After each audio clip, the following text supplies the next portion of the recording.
Bueno, en la economía una de las mayores preocupaciones se centran en la pregunta de cuál va a ser y cómo va a ser el mercado laboral. Efectivamente, en esta gran preocupación acuden a nosotros la neurociencia y la economía conductual para tratar de que comprendamos mucho mejor cómo se toman las decisiones en economía.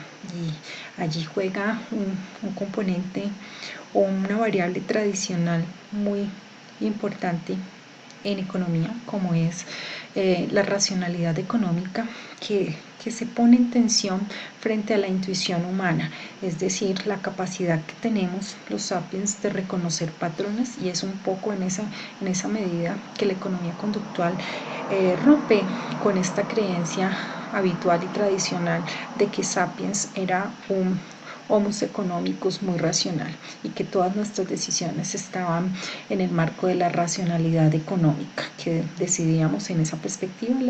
La historia y la realidad nos muestra que efectivamente no somos tan racionales, o somos muy racionales, pero no en la perspectiva que la racionalidad económica nos proponía.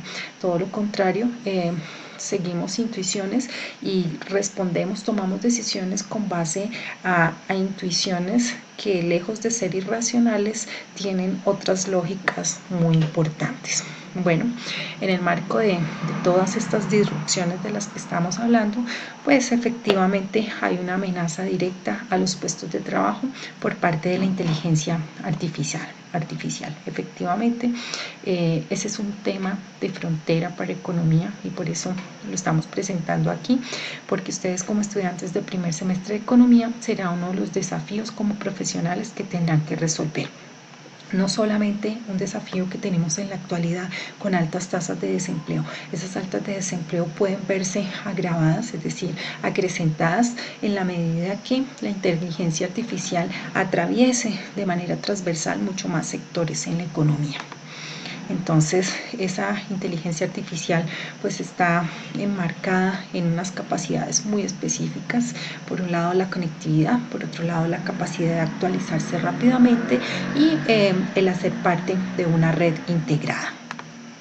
Entonces, con esas condiciones y esas características y capacidades propias de la inteligencia artificial, lo que necesitamos es proteger a los humanos y no los puestos de trabajo. Los puestos de trabajo evidentemente serán desplazados por la inteligencia artificial, que con esas capacidades mencionadas pues superan con creces a sapiens. Entonces no se trata de la defensa per se del puesto de trabajo, sino cómo vamos a hacer en las sociedades para proteger a los humanos que son desplazados por la inteligencia artificial.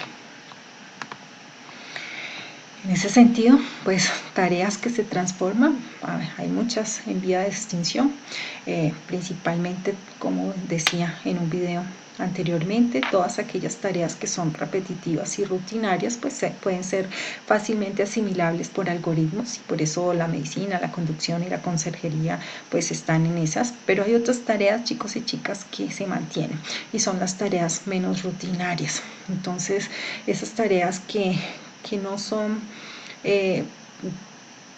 propias de los sistemas de producción masivos, esas son las tareas que tienden a permanecer, y en ese sentido pues la industria del cuidado de las personas suele ser una de ellas.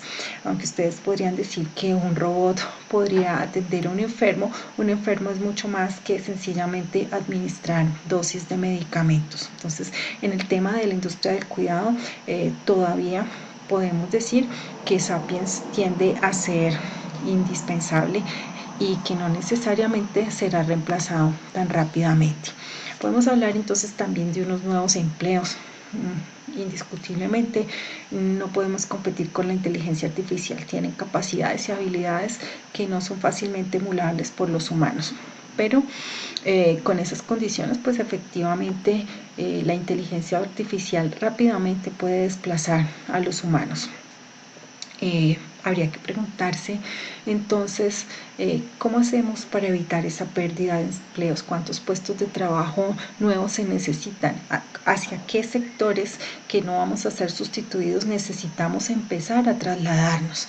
Y bueno, la pregunta del millón, ¿Qué hacer si la pérdida de empleos es mayor que la creación de empleos nuevos? Respondernos estas tres preguntas que estoy planteándoles aquí es ir al meollo de las preocupaciones fundamentales que como economistas tendremos que enfrentar en el tema de los mercados laborales.